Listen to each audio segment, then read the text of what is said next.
Powder valve bag packaging machine. Powder valve bag packaging machine is used for valve bag packaging of powdery and granular materials with a specific gravity of greater than or equal to 0.2 T M3.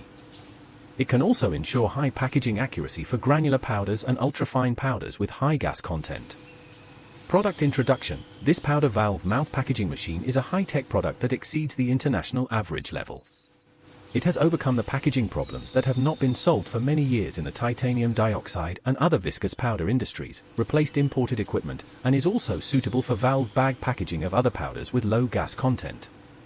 The equipment has the advantages of stable performance, high precision, no material drop at the valve mouth, no dust, and full and beautiful packaging bags.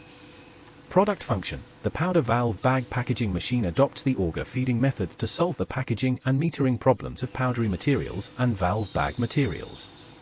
The spiral variable speed feeding is adopted to solve the problem of the constraints of packaging accuracy and packaging speed. The breakthrough use of vibration and metering integrated device in China solves the packaging problem of viscous powder, reduces the packaging volume, reduces the packaging cost, and makes the packaging beautiful. The new discharge port device effectively seals the inner and outer jackets on the one hand, ensuring the packaging accuracy.